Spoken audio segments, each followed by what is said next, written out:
Okay, while they're still signing in back there. How come we're greedy again? I don't know. Hit the projector It's harder. definitely green, that's for sure. Plugged in solidly there. Um, Sometimes if they're not charging, you might only get one. yeah, I don't know. It's about as solid as you're going to get it. It's a $32,000 Air Force projector. Yeah, it is. So it's like came with one cover. Okay, hi Art. Welcome to the March Aero Club safety meeting for February 2014. And my name is Roger Mann. I'm the safety officer, and Bob Pierce over here, who's standing up just now, is the Aero Club manager. The guy over here is Art. He's probably our most senior thank you. Senior pilot. Yeah, mature pilot. Yeah, there you go. He actually flew in World War II. So, okay, and then we got John Law over here as our instructor. He's our chief flight instructor. And then we got Jerry Rollis sitting out there somewhere. I know he's here, so there he is. Yeah. And then we got David G., our mechanic, and his assistants sitting right next to him. He's a lifesaver, and so is his assistants, and his brother sitting there too. You forgot Fred. Fred? Instructor Fred. Oh yeah, that's right. Fred can see now, or supposedly. Yeah, Fred. Two of everything. Two of everything. Yeah. Fred used to be the old manager of the club years ago, and he's had a lot of problems with his eyes lately, and he had an operation done with it. And right now, he's kind of still seeing blurry, but I mean double vision rather. And I won't mention what. Who was it tonight that said something? I don't remember what. I won't mention it now. But Fred still is our ground instructor for the T-34s. And he also can still check out people who are qualified in the airplane. So, yeah, there you go.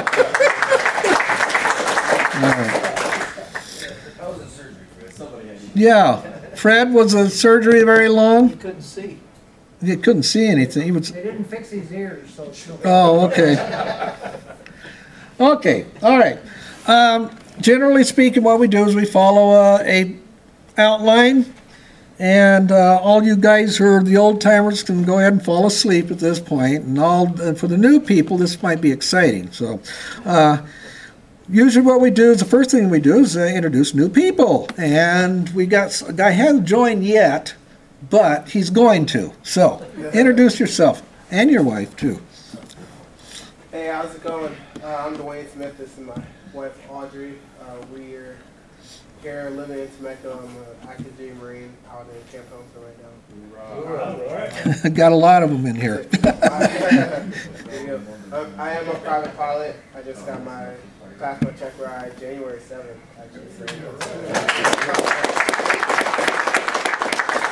pretty excited about that. Just trying to join a club, have a cheaper way to fly, meet some new people, and, enjoy flying. That's it. All right, welcome. Thank you. And you got some of the best pilots in the world right here. Right here. Well, they're not humble, that's for sure. Not at all. Okay, anybody else that's new? Joining today. Yeah, I know, but I'm trying to see who we... Yeah, there you... Eric Rodriguez, I'm from San Diego. I'm here at March with the Medevac squadron, a couple buildings down.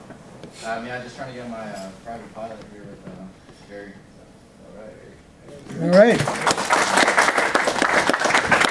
Okay, Danielle.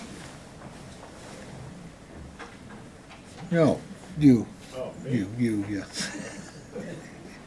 Well, I got up last month, but officially today I'm a member. My name's Andrew Danielson. I'm a reservist out of Coronado, California. I'm with AC1. I'm a CB. So working on finishing up my private pilots with Jerry over there. And looking forward to meeting everybody. All right, thank you. Welcome. Okay, let's see. Who else? Kohler's Kohler here? Kohler? Yeah, he's a regional. Yeah, I know, but I don't see him. He said he was going to be here, but I don't see him. Well, if he does come in, we'll get him. Okay. All right. New pilot ratings. Anybody here either soloed or for the first time or have done anything that seems to be, you know, okay. I'm Sean, and Tuesday I got my private pilot license. Congratulations. We got one individual going in tomorrow morning for his check ride, so hopefully we can, we'll see him do that. Yeah, I know. I told him, I says, if you don't come to the safety meeting, yeah, you can't fly tomorrow, you know. So maybe he doesn't, but okay. Anybody else? George Watson's not here tonight, so I'm not sure why. I know, we should. You go ahead and do that because he always has stories. Yeah, Fallbrook, yeah. And just for your own edification, this is not just only here in the Aero Club for these achievements. This is also anything that happened to you, for any of you guys who are Air Force pilots. And some of you guys, you know, if you guys have had anything where you have an exciting story to tell, that's the next step is experiences. We have a new duty officer.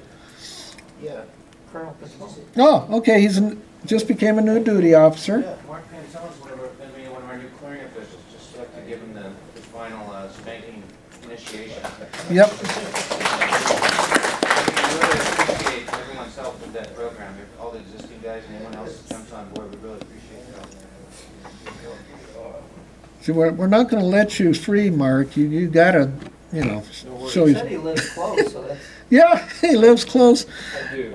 I live in Green Acres, so That's close. it's faster to walk than it is to drive. You can come in every weekend. Yeah, every week.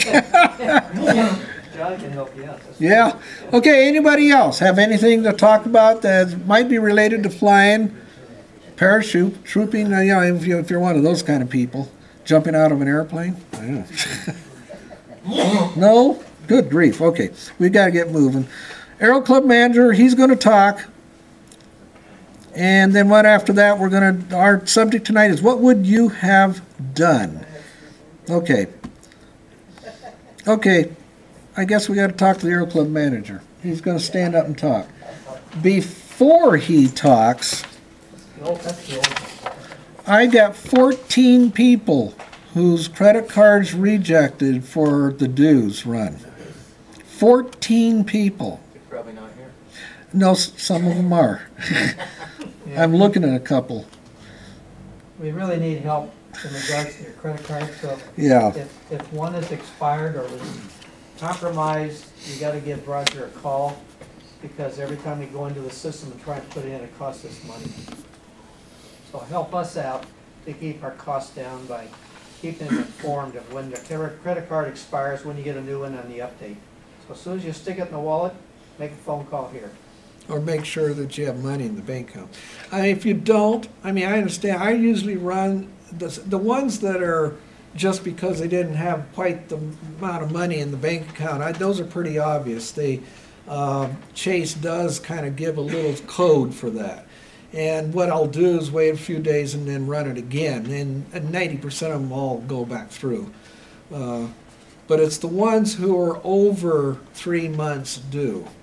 They're the ones, and I've tried to get a hold of a few people and never get a call back. The ones that I do get a call back on never come back again. Or they'll say, oh, I'm coming in this week to give you a new credit card number, and you never see them. So those are the ones that are the problem children that we got. So anyhow. And you know who you are. Yes, you do. David, you haven't paid for rent. How many have one of these books? The FAR A. It's out of date. Well, the changes in this thing are only mostly Part 141. So it's really up to date for everybody else. These are $8. We've got a couple of them in the squadron. If you haven't got one of these, I carry one all the time in my house. I got one in my office, and I use it for reference consistently. I really advise any pilot who continually flies to keep one handy. Review your regulations. We have a tendency to get a little bit lazy. So even though it's 13, basically it's Part 141 that did the master change on it. And Mike Martin, where's Mike? Oh, they haven't showed up yet. He was wanting the latest one because he's in a 135 program. You notice we got the fuel tank painted. Thank goodness we're now in compliance with the AQMD. We had some issues there. Base didn't have any money until JAG says paint it, and now it's painted. So we're in compliance there. We should be okay in regards to the test that comes up on a pre-test on the 19th, and then we get the final test for the tank. The computer. We really need to cover the computer. We attained a virus in the computer because someone picked up a little box and clicked on the thing. If you have a question about what's on a box that shows up because we're on the DSL line, we get all these advertisements consistently.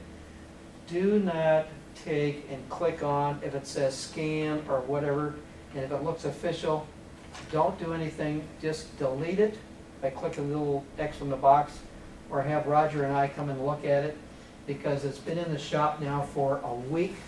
It's been cleaned. The stuff has been reprogrammed on it, except the mouse doesn't work. Is that right? No, the mouse does Oh, work. we got the mouse working tonight? Yeah, Okay. Robert Youngblood fixed it. Yeah, thanks, Robert. So it looks like by tomorrow we'll have the flight training program up to date. We kind of felt lost because a lot of reports that Roger and I both do, we kind of rely on that on flight time and stuff, although he has a secondary program for backup. It's just that we have to add the two together. So it will be back and running tomorrow then for the flight training program. And if you take and look at ADDS for your weather, or you look at AOPA.org for some other kind, make sure that you sign off of that. Don't leave it running. We don't have a lot of memory on this. This computer was not developed or wasn't purchased for all this excess amount of work we did. We really have it only for the flight training program, but it will work. So just remember, we'll put in DUOTS, we'll put in AOPA, we'll put in the ADDS weather for you. And how many of you know that we have a wireless in the office? I mean, okay, yeah, if you have your own personal computer, you just go in there and the code is in one of our books in there, and I'll show it to you, and you can get the password and code and get on and use your computer and sitting over in the chairs. It's in the red book, and everybody knows what's in the red book. How many people know what's in the red book? SOPs, really? You remember? You got the SOPs? We got fuel prices, oil prices, and the password to get onto the internet. There's a few more items in there also. It's kind of the master book for everybody. Coupon signatures and submissions. Remember, you get one a month with a $5 discount, and when you use it, be sure and sign it and put it with your invoice. Very important, because you hear of late we're getting a lot of these that aren't signed, or someone puts into the computer the invoice the minus $5, but then there's no coupon. So it kind of screws everybody up. And just be sure that you remind yourselves that if you're going to use that $5, you put it in the computer, grab it out of the drawer, and fill it in immediately. I want to cover oil. Oil is a very important issue to us. We cannot keep track of what an engine is doing if oil is not logged. I don't know if I covered this last month, but I want to cover it again. How can you have 20 hours on an engine and use 0 quarts of oil, or use 21 hours on the engine and use 1 quart of oil? Totally impossible. Totally impossible. Especially in training aircraft, when you're doing a lot of high power settings, touch and goes, and takeoffs. So somewhere along the line, you're not helping us out. So when we come back and look at the cost per airplane, of which sometimes we have to take and submit to headquarters for us, we're guessing. And what we're using then is that we look at the oil that's gone into the hopper, into the container that's out by the gas tank, and we try and interpolate what an aircraft is used. So it goes in two places. At the end on the worksheet for the gas, beg your pardon, for the time in the metal folder, put the amount of quarts at the end of your line on the right-hand side. Okay, when you get in the computer and the invoice, put in the amount of quarts that you used. And remember, when are we supposed to measure how much oil we put in? At what point of time do we look at the dipstick to see how much we're down on that engine? Is it at the start of pre-flight? Yes. How many say yes? Yes. It's wrong. I You got to look at the beginning of flight to begin with to see where you are, but it's only accurate after you shut the engine down, because the oil is in all areas of that engine for its purposes. So if I look at where it's cold, sometimes we hide oil. I can lose a quart of oil in my 520. And the T-34s are great for hiding oil. So you put in a quart into the tank, and we go fly. When you come back, we pull out the dipstick, it's reading 12.5. All we're doing is pumping it over the side. So if it looks reasonable and it's cold, when you come back, or when you stop somewhere, look at the dipstick when it's hot, because that's the most accurate reading. Maintenance, 555. Well, we're making progress, because now the contract sits at Randolph, and it's not here on the base.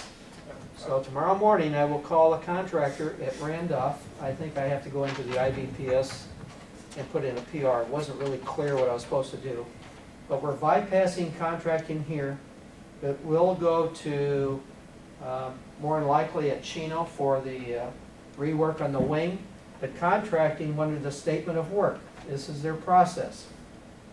And it's something new to us, whether it be the engine or an airframe. Except that they wanted us to take the airplane over to Chino, have them pull the skin back, do a statement of work, and then if it wasn't accepted there and it has to go to Ramona, we have to pay for it to put the skin back together again. I said, no, that doesn't work. So we're working on that. We're just bypassing the system. 5.7, the engine, we finally got a statement of work done on that through Eric Truman. And she says, I think I have all the stuff now, so we'll see where we're going with that. It will go to Tim's aircraft. I'll guarantee you. We're not going to go anywhere else but Tim's aircraft on that one. Time frame?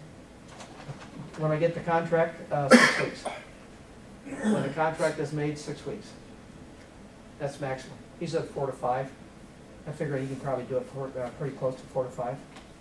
But it's not going to be 5 months like we had with America's engines. They are no longer in the system. They're long gone.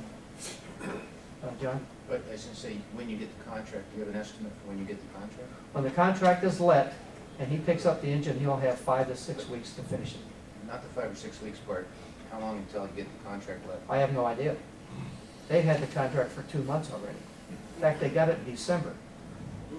So just, this is how these people work. And they said, well, for 25 years, contracting has been doing it wrong here on the base. Now all of a sudden we got a new manager that's in there, a new supervisor, a director, I should say, of contracting, and he's set his own policy. And we're not the only ones that are having issues. The whole base is having issues on how they want to operate. So I They gotta understand, it's their job to support us, not our job to support them. like I said, my council meeting with the council and the base commanders on the 26th of February, and my presentation for just the Aero Club is over 30 minutes. Because every slide has got detail of what I have to explain and why we're not making money and why the delays. And that goes to the base commander, and contracting will be sitting in there. So between Colonel McCoy and Colonel Muncie, it's their job to take and question contracting. Why is it taking so long? And that's where I'm going. So I'm going to put it back into the council so that they understand that we're not the issue.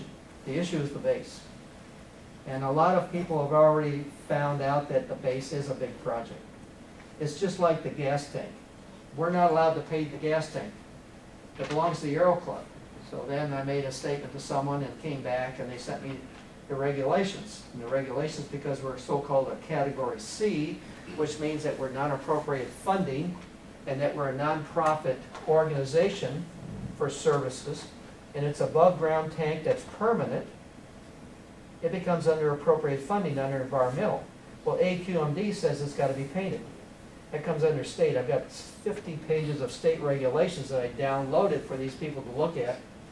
So then it went to Colonel McCoy. Colonel McCoy actually went prior to Colonel McCoy. Then Colonel McCoy took it to JAG. JAG regulations, they said paint it. Well, we haven't got any money. It got painted last Friday.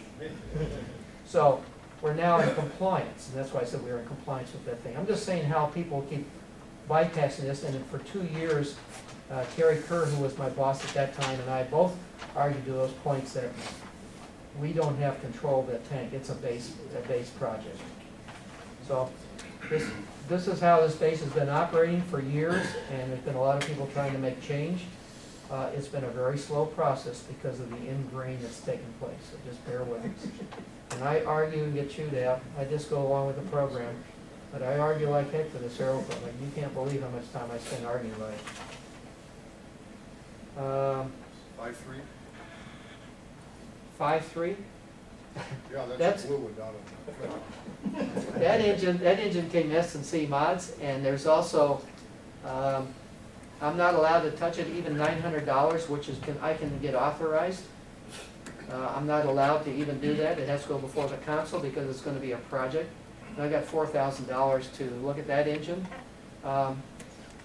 There is an issue with the oil pressure on that from S&C mods. There's some ways that we're going to examine that engine legally. And so I've got $4,000 for that. So we're hoping we can do it. If not, it's going to come apart and it'll be trucked back over here. Unfortunately, it's just what's happening. So I think I have on the nav console about $30,000 of projects that I have, from upgrading all the GPSs to painting of the horizontal stabilizers, wing paint for 555, the engine on 5.3, $1,000 generator. That has to go before the council because it's $1,000. If it's $999, legally I can do it through my boss with her approval, but because it's that and the shipping and then the labor that's in there, I got $1,100 on that. So there's a lot of money on this thing riding, and we'll have to see where it's going.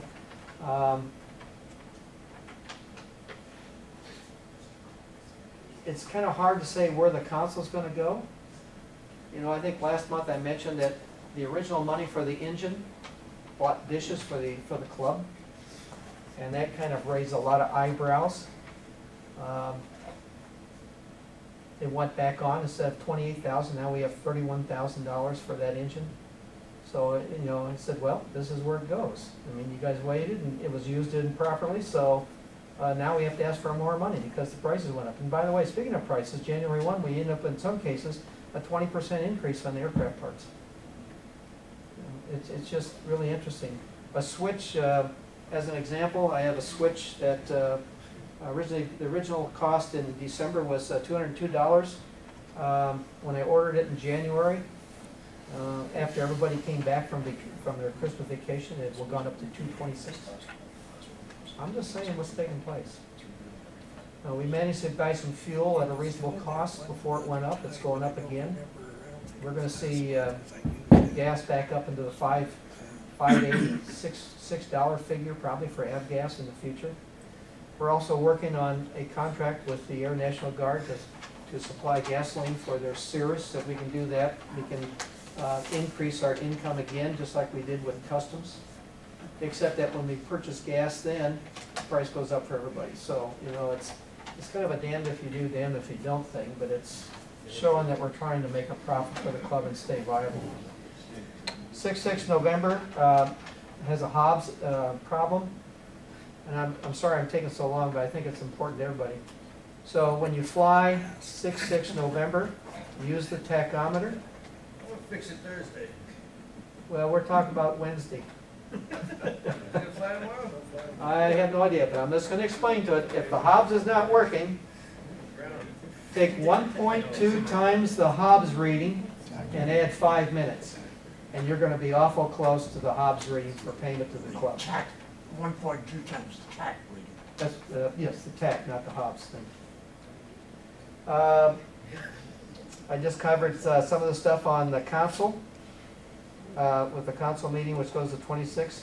The other thing, on March 3rd through the 21st, the main gate will be closed due to the expansion of Cactus. They're going to 3 lanes down Cactus. So the main gate will be closed. You'll have to come across Graham and Riverside Drive through the Meyer Gate. And then during the weekend, the main gate will be back open again. Because Cactus is going to be extremely busy in the morning with the traffic, I suggest that you look at Alessandro. Once you get past Ellsworth and you get, the next one is Frederick, the next big street is going to be Graham. You want to come down Graham, and that takes you into Riverside Drive to the side gate that's in the middle of the base. Any other questions? Thank you. Actually, it's the Riverside Gate's the one that's going to be open. Yeah. The Myers Gate is only going to be open Monday through Friday, only for visitors. That's it. They're going to open the other gate. Riverside Gate's the one that's open for everybody. Okay, real quick. How many here know you're supposed to look at and fill in the 781 for the airplanes? Roger, can you speak up a little bit? He can't hear you. Yeah, right. No, I know Mike can hear it. Read what it says up there. Because I'm not going to, because Bob took up a lot of time. We need to get moving. We're going to be watching something here. Okay. Enough said on that. 781. Fill in the 781, okay? You got it? Okay. Okay. All right. What we're going to do tonight is something a little bit different. We're going to watch a video, okay? The video stops at the end of each scenario. What it is, it's a scenario that it talks about, and what it is that the pilots do some things that are wrong. And your job is to find out what it is that they did wrong and why they got themselves into a situation that most of these guys did crash, apparently. You'll never find out why or anything like that. All we see is just only the scenario. That's it. That's all we see, and then we kind of discuss it. All right? There's 4 of them, okay? So that's why I need to get this thing going, especially if we're going to talk about it. Now I just need to get the thing going so it doesn't mess up. Okay. What we're talking about tonight is the art of decision making and the decisions that you make during the course of your flight. I think most of you know that what causes a crash usually is not just one item, for the most part. Usually it's a number of items that lead up to that crash. Let's see, I forgot about this. There was a couple of questions that were, there they are. Okay. What they want you to look at is what were the contributing factors. What could they have done to break the chain? And did the pilot exhibit a specific safety attitude or value system? And the 4th thing they want you to look at is where their direct or indirect pressure is affecting the decisions that they made. The film is older, okay, but everything as far as the what's going on is exactly what we have right to this very day. So not much changes. Okay. Now I just need to get this thing so that it works. Uh-oh. Yep, see, it's going to go to this. It's going to go to this stupid app thing. So,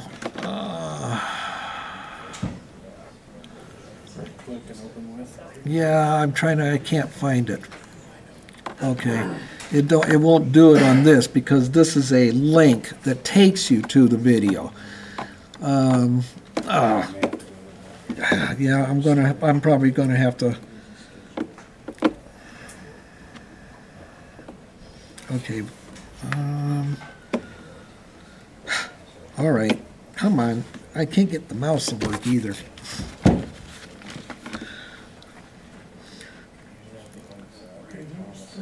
All right. Video. Whoop. Okay.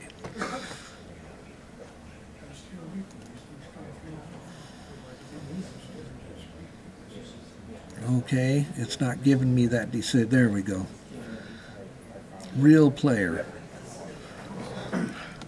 And yeah, I'll need that now.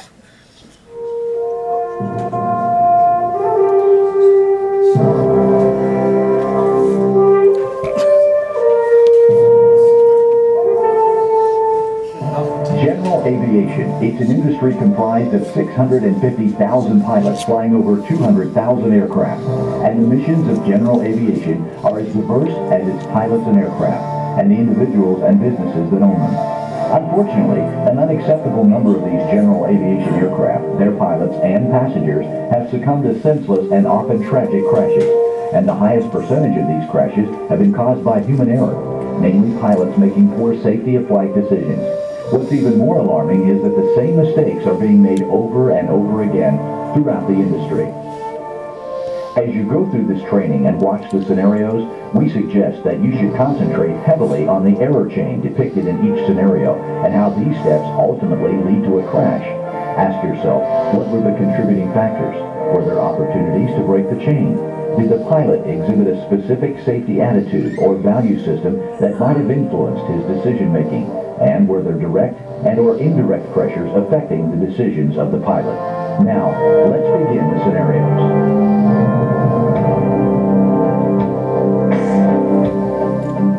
Ray owns and operates his own computer consulting business. He has worked hard during the past 8 years owning this business, but it has finally paid off.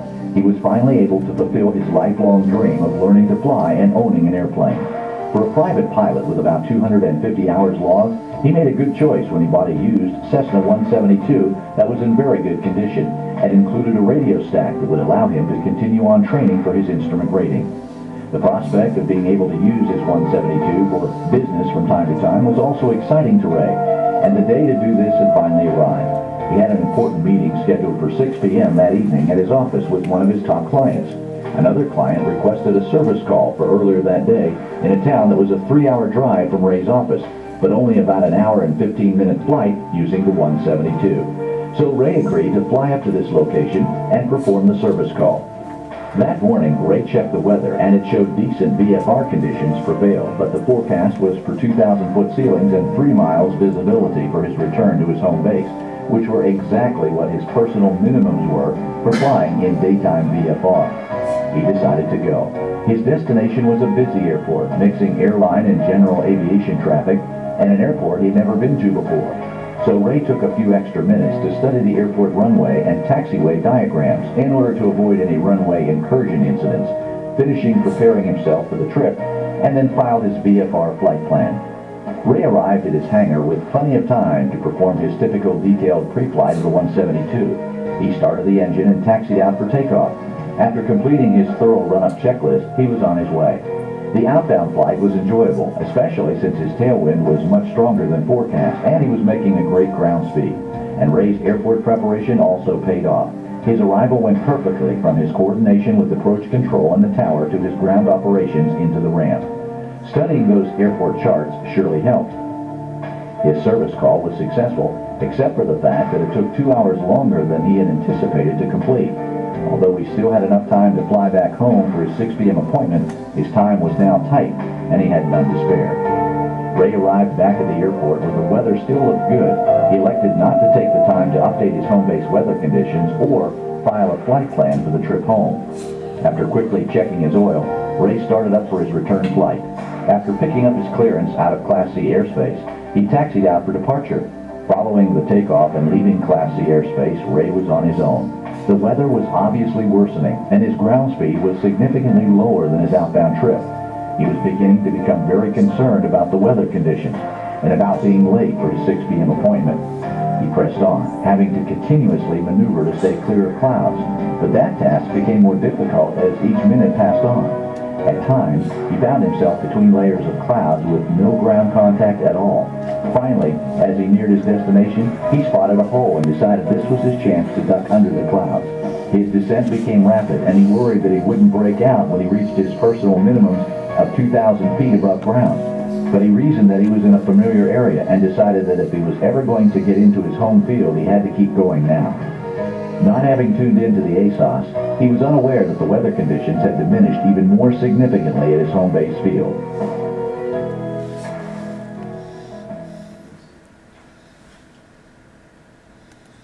Stop the tape now. Yeah.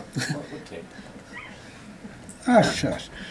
Okay, what happened here? He started out great, didn't he? Just stayed on the first leg and stopped. Yeah. Yeah. What else? What do you see? So getting up at 8 is pre-departure weather for going home. That's the first thing I can tell. Then he didn't get any help en route by getting maybe traffic advisories, and they could have advised him of what was going on ahead. Yeah. He didn't listen to the ASOS for weather at his airport, so he didn't do it prior to flight or during the flight. Or during any weather. Yeah. Yeah. Going into the flight on the initial part, you had stronger tailwind. That should have been an indication That right there should have been an indication of something. Yeah. That was the first thing I noticed, was that he had a good tailwind getting there. Better than usual, yeah. And that right there should have told him that there was something going on behind him, which is back where home was at. But the other thing that came is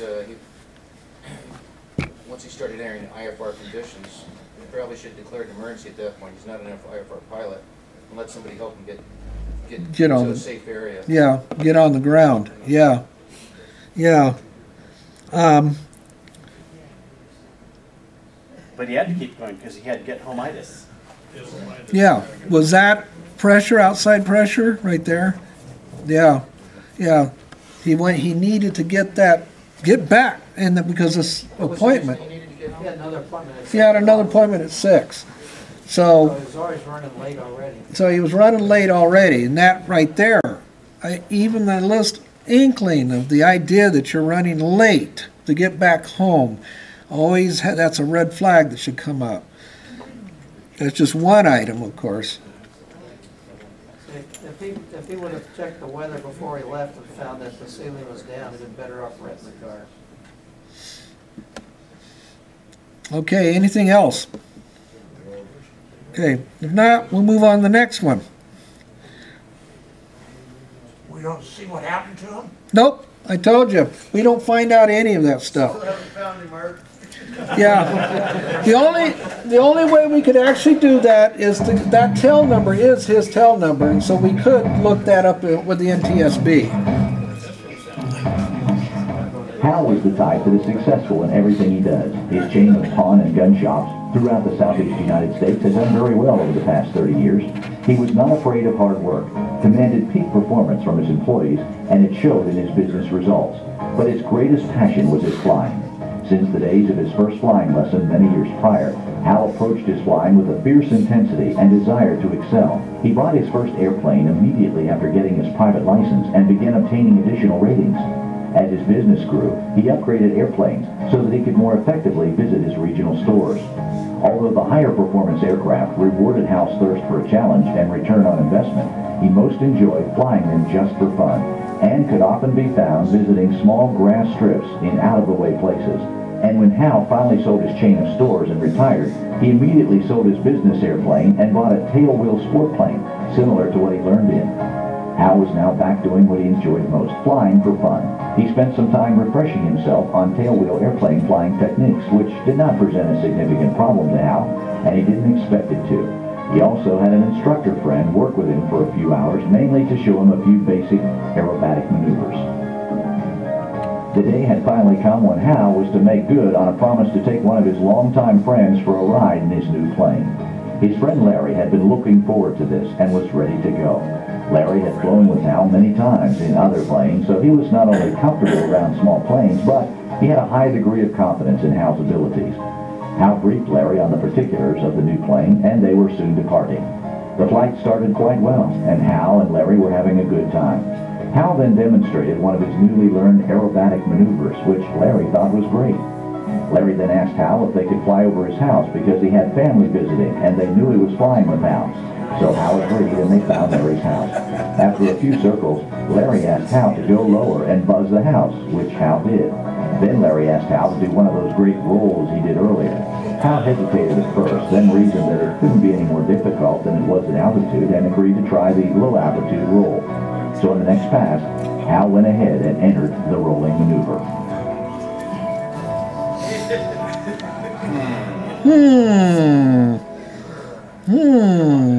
What do you think? Malcolm, do you do that? You wouldn't do that? Yeah. I think this one's kind of, I mean, the guy was what? From what we can tell, he was safe all this time, but it just took that one time.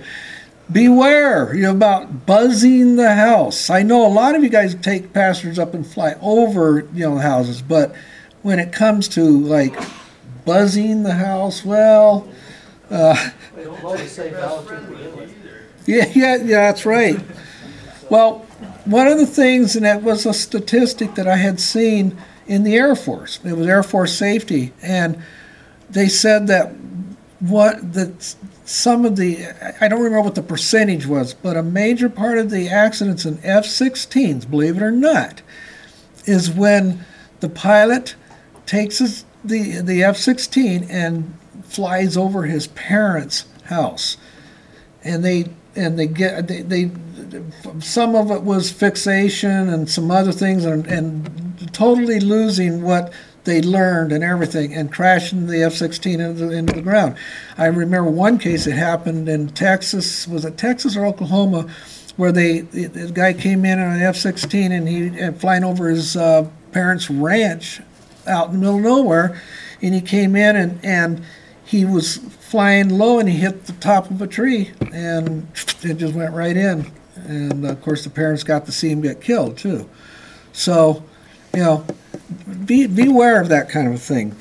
I think most everybody has common sense, but this guy was kind of led into it, wasn't he, in some ways?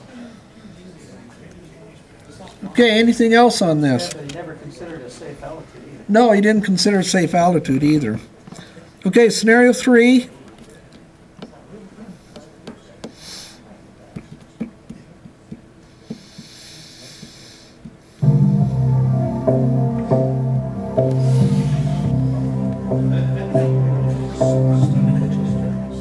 Guy was a successful consultant for a prominent commercial insurance firm. He was also an experienced pilot with commercial and instrument ratings and thousands of hours of accident-free flying logged over the past 20 years. His present airplane, a Cardinal RG, was one he had owned for the past 5 years. He took his aircraft ownership seriously. He would regularly take recurrent flight training to keep his skills sharp, practice his basic skills often, and took an equally active role in the maintenance of his airplane. He recently treated himself to a completely new avionics stack for his plane, and he was understandably anxious to take a trip with his new gear. He felt he deserved it as a reward for the high-pressure, long-hour work environment of his profession. It wasn't long before the opportunity for that trip came about. He had just signed a new high-profile client, and his boss told him to take a few days off. Because Guy was also a certified scuba diver, he decided to fly his newly equipped plane to a resort location for 2 days of diving. On Saturday night, after he finally wrapped up his paperwork, he carefully planned his trip for a Sunday morning outbound flight, 2 days of diving, and a Wednesday return. The next morning, he did another weather check, worked up a weight and balance, and filed his VFR flight plan since the weather was perfect. He also calculated that the trip could be done non-stop and still have him arrive with at least 1 hour of fuel remaining, which was his personal minimum. After a detailed pre-flight inspection, including a visual fuel inspection, Guy loaded the airplane with his luggage and dive gear and departed for his vacation. Once level in cruise, Guy pulled out the instructions on his new avionics and began playing with his equipment. The time went by quickly for him, and it didn't seem long before he was entering the pattern for his diving destination. The next morning, his diving activities began. This first day was his planned heaviest day of diving, with a shorter day of shallow dives planned for the second day, so that he would have plenty of time to rid his body of nitrogen before his Wednesday flight home. His first dive of the first day was a deep dive to explore a wreck, followed by a more shallow reef dive to finish out the morning. That afternoon, he dove another wreck in relatively deep water and then finished out his first day of diving with a night dive later that evening. His problems began when he returned to the hotel and received a voicemail to call his boss at the office no matter how late it was. During the call, Guy's boss told him that the new business deal was starting to go real bad and the client demanded a lunch meeting for tomorrow. Arguing the issue didn't seem to be an option for Guy, so he said he'd depart first thing in the morning and be there by lunch. He was a little concerned about the time between his last dive and the flight, but figured it would be enough. Early the next morning, he checked the weather and filed an IFR flight plan because there were some IMC conditions along the route. Then he called the FBO and ordered a top-off for his departure. The line crew fueled the plane before he got there, but did not top it off correctly, leaving the plane short of full tanks. Guy hurriedly pre-flighted and climbed in for departure. In his haste, he didn't visually check his fuel levels this time, nor did he even review his total gallons purchased when he signed the credit card bill. He believed he had full fuel by his gauges, even though he knew his plane could indicate full, even when not completely topped off. He quickly got into the air for his homebound trip. This flight home wasn't nearly as enjoyable. Guy was consumed with the varying weather conditions, dealing with his new and unfamiliar radios under IFR, worrying about his business deal, and also wondering why he was having such discomfort in his arm and fingers, which worsened as the trip progressed.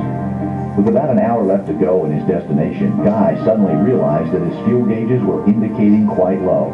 He had also forgotten to do his regularly scheduled tank switching routine for long cross-country flights, and his selector had been on both for the entire trip.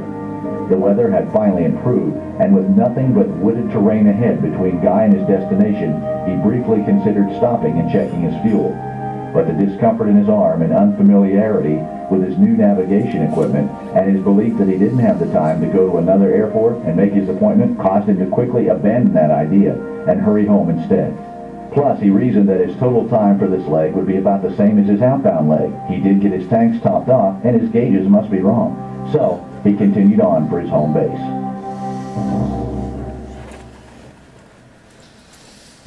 Okay, what happened here?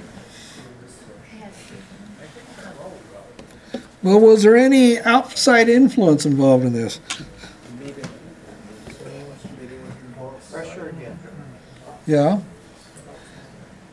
And pressure, outside pressure. There's another little thing here. How many of you here have been to the altitude chamber in physiological training? I know most of you have. Yeah. And that's one of the first things you're taught. If you dive, you got to wait so many hours afterwards before you even think about getting into an airplane. And I know the Air Force drills that, and I'm sure the Navy does too. And obviously he had problems, and of course, can you think clearly when you've got the bends? Probably not. I've had it minor bends, and it hurts. It's a sharp pain, and so that distracted him too. So there was a lot of distractions in this particular one. A lot of distractions. He, of course, made all those mistakes. He never checked on his fuel. He didn't check on any of that stuff. Anybody else? You got to read the book before you took off. Yeah, well, that too. Accuracy in the fuel is when the tank is David is a positively rated pilot with an instrument rating and about 350 total flying hours. Most of his experience was flying a Cessna 182. In the nearly 2 years since he received his instrument rating, David's proficiency had digressed, reflecting the fact that he didn't spend much time on his skills. He was mostly a kick-the-tires, light-the-fire kind of pilot, which showed in just about everything he did with his plane. His pre-flight preparation was usually minimal, and he never considered weight and balance. He would quickly go through the pre-flight and takeoff checks. His takeoffs became more hurried and were never consistent, and his en-route routine was to usually let the autopilot do all the flying. Even when going into unfamiliar airports, no matter what size, he would never consult the airport charts before the flight and just dealt with airport familiarization as he arrived. He would often hurry his patterns and neglect providing Unicom calls or listening for airport traffic advisories, which at times created dangerous situations. His landings were also pretty much in line with the rest of his flying skills, barely adequate and far from being precise or consistent. But the forgiving nature of the 182 when it comes to flying skills and load hauling had kept David out of trouble in spite of his declining skills. The time came when David felt like he needed to move up to a faster, more complex airplane, so he bought a Bonanza A36. The insurance company required that he receive 5 hours of instruction prior to operating the airplane on his own. His buddy, who was an instructor, provided this instruction. However, instead of using that time for a thorough transition to the Bonanza, they spent about an hour doing takeoffs and landings and then used the rest of the time to take a cross-country trip for lunch. After the checkout, David flew it for about another hour or so, mainly just cruising around the local area. He also spent plenty of time boasting to his friends about how great this plane was and how quickly he could get to his favorite resorts. The day soon came when David and 3 of his friends planned a vacation trip. He requested line service to top off the plane, and his friends arrived shortly thereafter with all of their luggage. The only thing was, an additional passenger showed up a few minutes later. Without David's knowledge, one of the friends invited the unexpected passenger along because he needed a ride to a town about 100 miles away, and right along their route to pick up a car he had recently agreed to purchase. David was not very happy with his one friend offering this ride without his knowledge, but took a quick look at the sectional chart to find the airport and determine the runway length. With about 2,800 feet of runway shown, he figured the plane could handle it, didn't want to say no, and continued loading everyone and their luggage. Not having done a weight and balance calculation, he was totally unaware that the airplane would be overloaded and out of CG. In his typical fashion, David didn't waste any time getting out to the runway. The takeoff was nothing like he'd experienced before in the Bonanza. This was his first takeoff in the A36 with a full load, and was actually overgross, which significantly degraded the plane's takeoff performance. However, with the runway being over 5,000 feet, he was able to finally get the airplane off the ground, cleaned up, and climbing. David was not happy with the performance of his plane. The rate of climb was far less than he was used to, but he eventually got to his cruise altitude, and once there, the airplane behaved more like he had grown accustomed.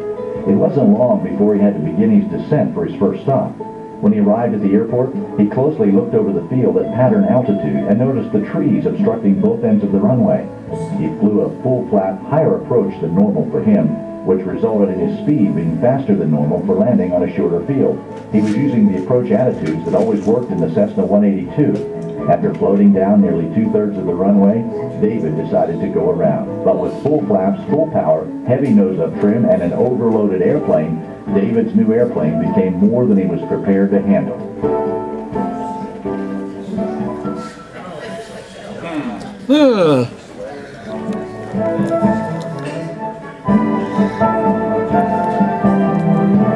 All right, come on. That was Bob the first time he bought his A36. Actually, the guy has an advantage because that's not an A model. If you notice the fins that are on the cowling doors on the bottom, it's a turbocharged, which means he's holding 30 inches of manifold pressure at all times. So it was a turbocharged aircraft, but the whole key here is weight and balance, isn't it? Weight and balance, and then not looking at the POH for what he has as far as weight and what he has in regards to runway. Becomes very critical. Very critical. Anybody else want to bring up anything about this? Okay, in hopes, I did this in hopes that it kind of will make you aware of some of the things that can get you in trouble. Just about everybody here who's a pilot or even a beginning pilot probably can see the stupidity of some of the things these guys make. Now, I say stupidity, we could all make those mistakes. I'm sure Fred, well, now maybe you never made any of those mistakes, but no. But yeah, Doc. So, when you analyze these, you will not learn anything if you go by the FAA's accident reports.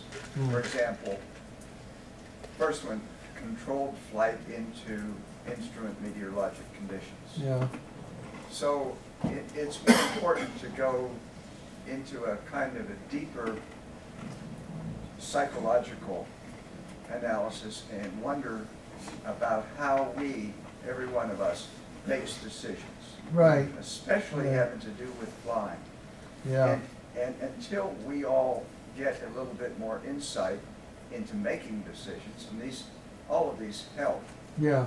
And I would ask for even more scenarios like you have shown here. Oh, yeah. Because they're valuable. We are going to continue to make errors like this. Yeah.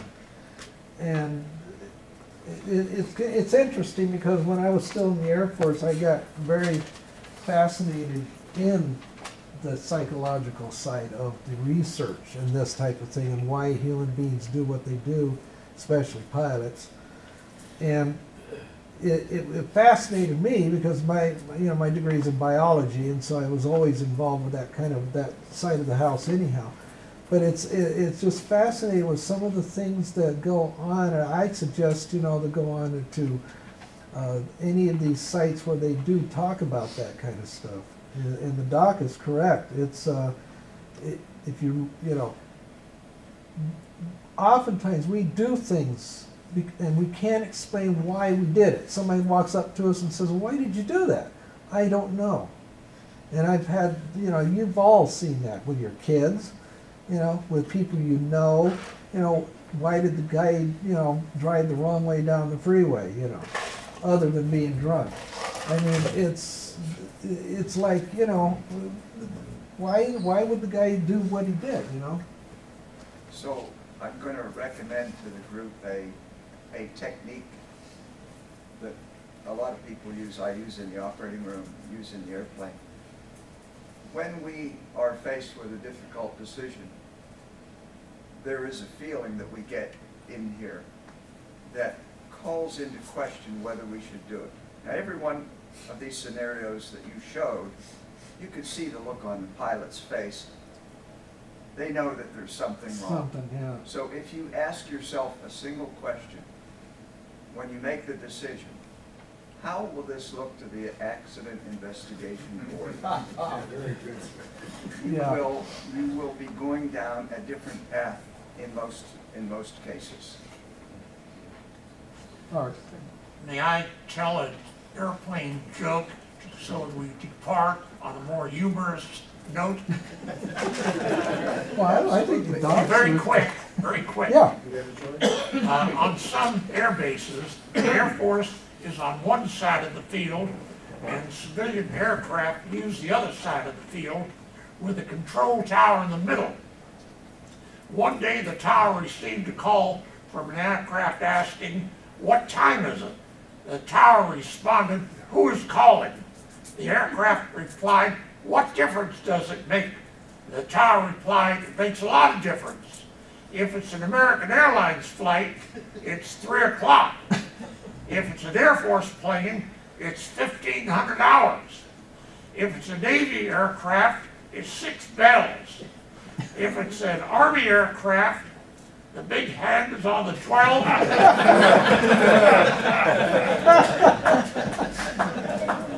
the little hand is on the 3. If it's a Marine Corps aircraft, it's Thursday afternoon."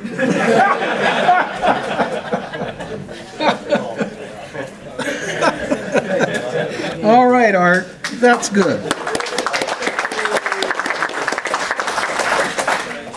Okay, next meeting's 18 March this year. And be careful out there, and try to remember what especially what Doc brought up. I got books. Oh yeah, Bob's got books. What are those, $2? Okay, I'm done.